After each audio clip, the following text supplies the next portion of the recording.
say that fashion cycles like every 20 years? Well, it's true. And I'm officially feeling very old today because the fashion of my high school years is back.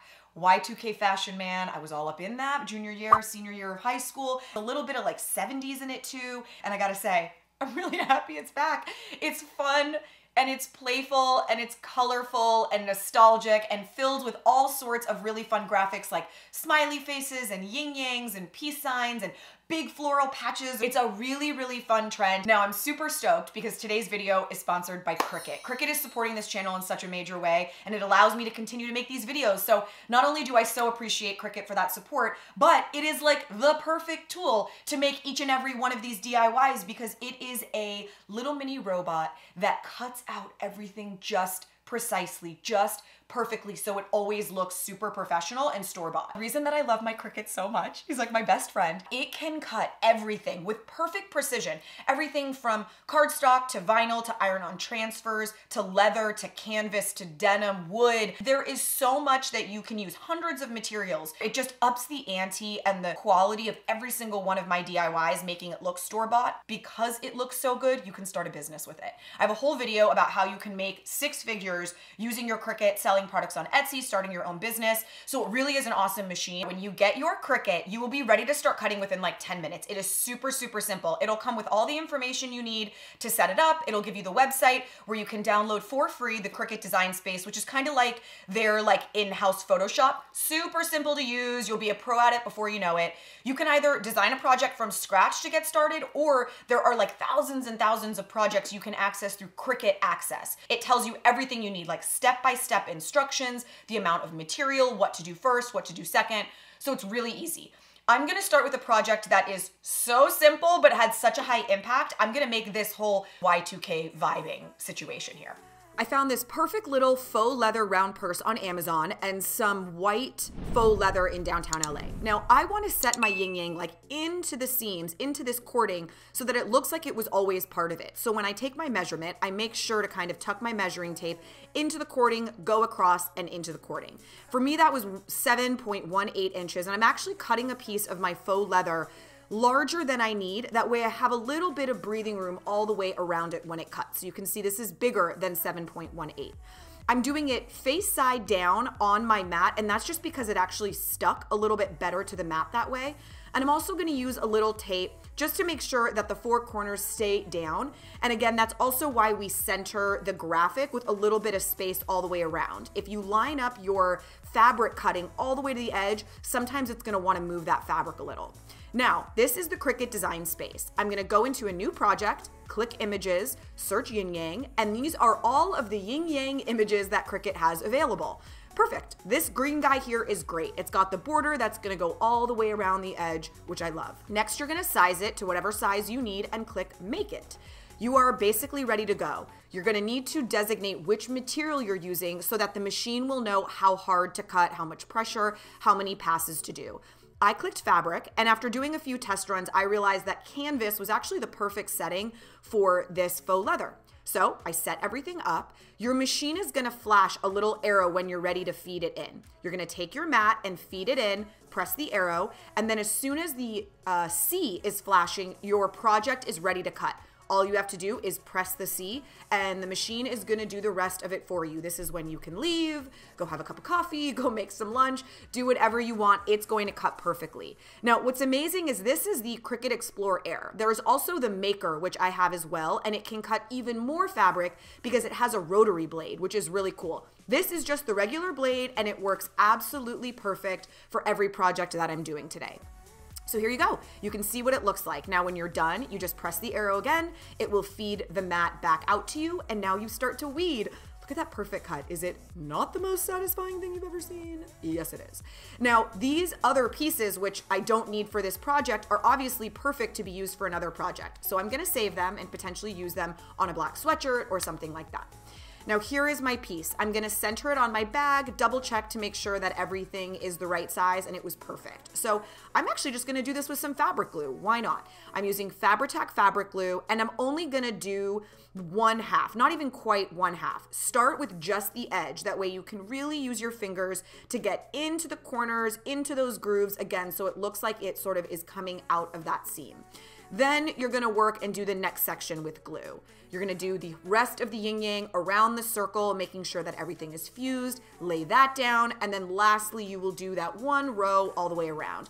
I do not recommend adding glue to the entire thing and then trying to like perfectly place it down without getting any glue anywhere. Work in sections, it's always easier like that. I made sure that everything was down. I went back, cleaned up any loose threads from the faux leather, just it's, you know, it's not real leather, so sometimes that fabric will fray. I cleaned it up, and this guy's ready to go. I'm gonna show you what it looks like styled in just a minute because I have kind of a bonus idea. These little slides. So I've had these slides sitting in my craft closet, knowing that I wanted to do something fun with them, and this is absolutely perfect. I made 2 more yin yangs, except this time I picked one that didn't have the full circle. It was just the inverted piece. Again, I'm adding some fabric glue to it. I'm sort of lifting it up over the edge. That way it looks like it's got kind of a straight top and a straight bottom. See how I'm folding it? And that's it. You're gonna add the little dot on the other side, fabric glue them down, and these guys are ready to go. I cannot tell you how fantastic these look in person. I've been dreaming all night, bringing me some inspiration. Never meant to love no one, but baby, I saw you for a second and I'm happy that you came my way. Don't wanna waste no time without you ever brightening up my days.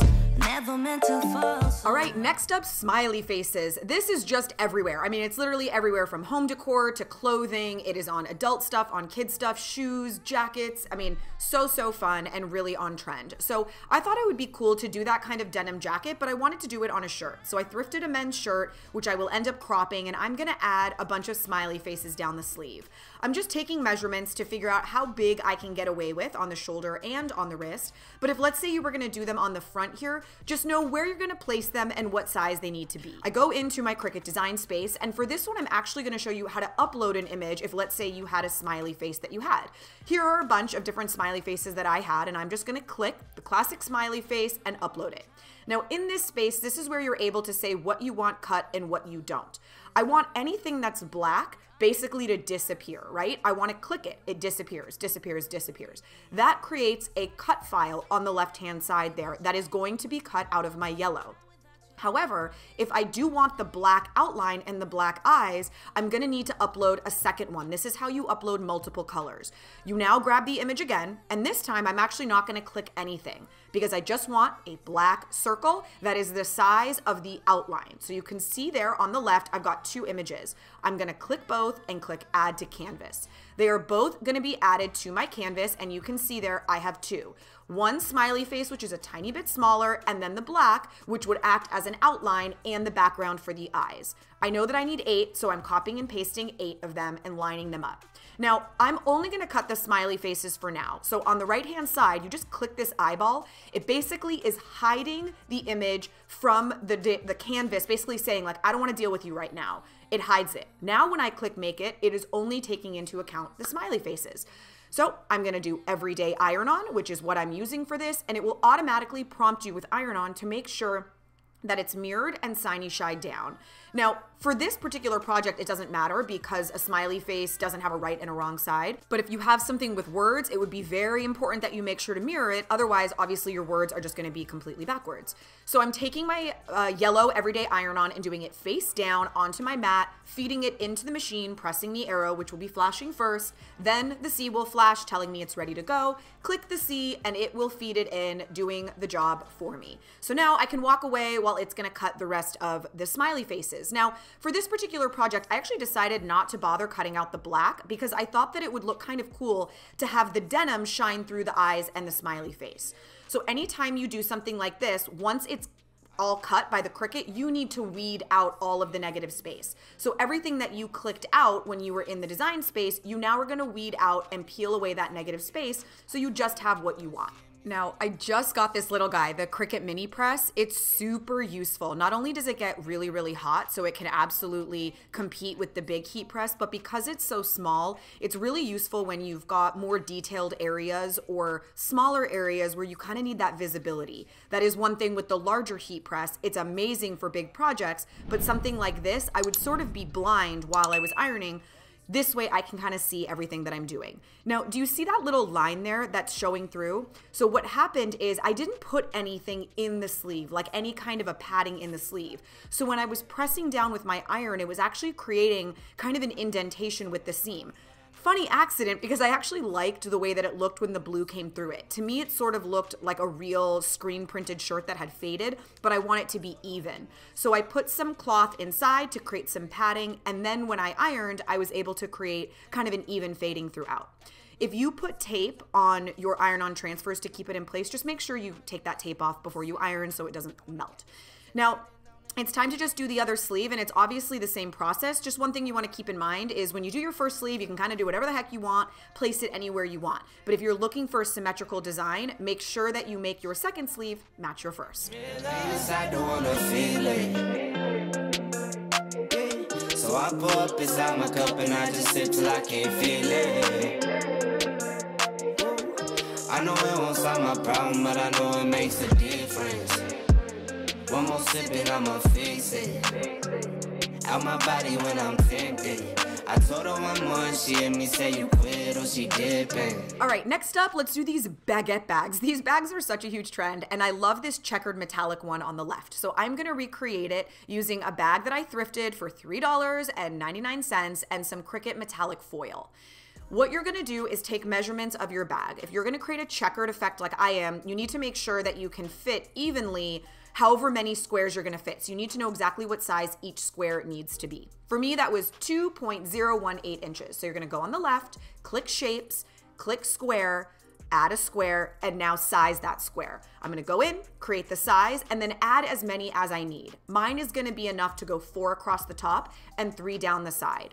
Once you have the grid, I recommend assigning the colors to them. Not only will this help you visually come up with the design, but Cricut now will automatically divide it into mats based off color. So you can just cut a small piece of your foil in whatever color you want to start with. And sometimes like the metallic foil doesn't want to stick to the mat like other materials do. So I needed to tape down all 4 corners, kind of similar to what I did with the fabric.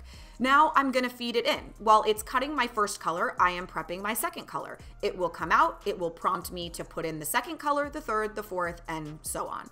You're gonna weed out the negative space just like we did with our smiley faces and now cut them into individual squares so that we can create our design and place them anywhere we want. Now it's time to iron them down. And one thing that I didn't anticipate but is so cool is that the texture of the leather actually shines through. If when it's still warm, you kind of push down on your foil transfer or any iron-on transfer, the texture of the material underneath it can come through, which is very, very cool. The corner of this bag was slightly rounded.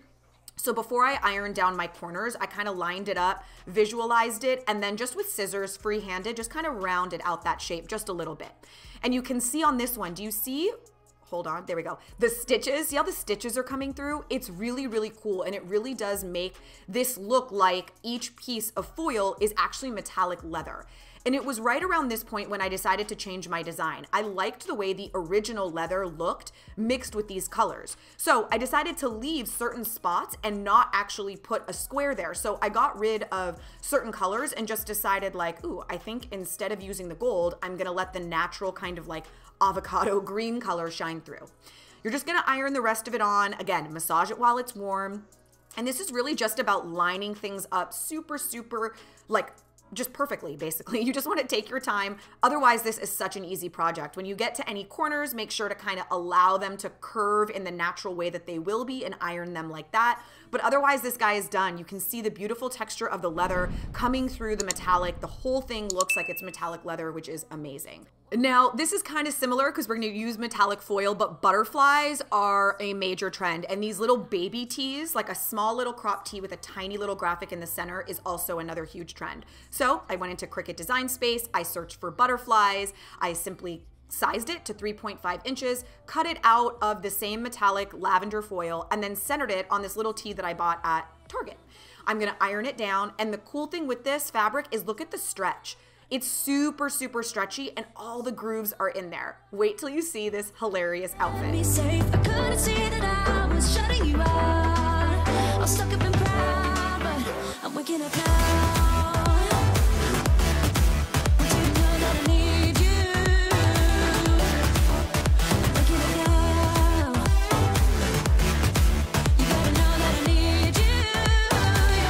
right, last but certainly not least, this is gonna be my favorite. I wanted to do these really cool statement jeans with big flowers, but I wanted to do a denim on denim option I thought would be amazing. Now, when you buy denim, each side of it, like the right and wrong side, are gonna be 2 different tones. I recommend using both sides because then you get really nice variation in denim and a little more variety with the same fabric.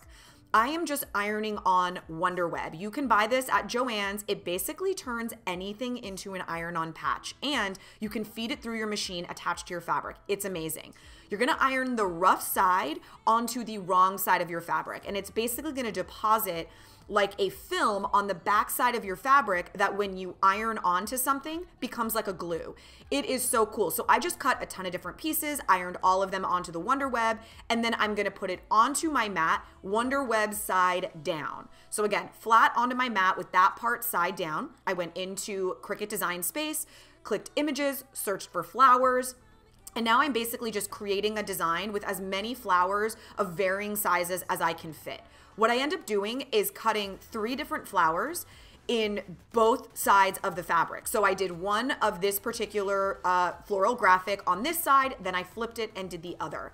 Now with this fabric, what I realized was it needed to be cut twice. So what I did is, when it comes out, you just press the C again. Do not let the mat come all the way out because the chances of you feeding it back in exactly right is slim to none. Keep it in, press the C, it'll cut it again, and then these guys will pop right off beautifully. Now here you can see, I've got different size flowers, different types of flowers, and different colors of flowers. All the same denim, just flipped right side, back side, and cut on multiple mats. Now you're just gonna create your design, creating some balance and shape between large and small and color. I even used the little circles that were inside as like little polka dots all over the jeans. You're just gonna iron these on, focusing on all of the edges, and especially where you have overlap, like where it overlaps on a seam, make sure you really get in there so it almost looks like it fuses into that seam. I think it's really important to have graphics like this wrap around the side of the leg. You don't just want flat front, flat back. You want things to kind of like wrap around the leg. It just looks a little bit more balanced. Once you're done with the front, you're gonna do the same thing with the back. Take a look. Hey, nah, nah, nah, nah. Please won't you come over? Let me get to know ya. Hey, nah, nah, nah, nah. Delve into emotion. Leave us in this moment.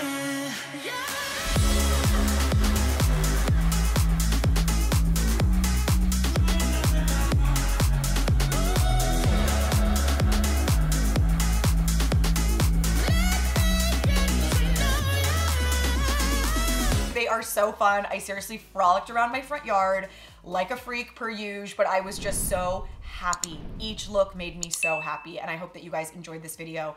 I will link every product that I use down below. So if you guys want to recreate some of these projects exactly, I will link all of the materials that were needed. If you guys have not yet gotten your hands on a Cricut, you will be shocked at how much you use this little guy for. Way more than you think. Once you have it, you're like, it's addictive. So anyway, I hope you guys enjoyed. Thanks so much for being here, and I will see you next week for another great DIY. Mwah! I love you guys.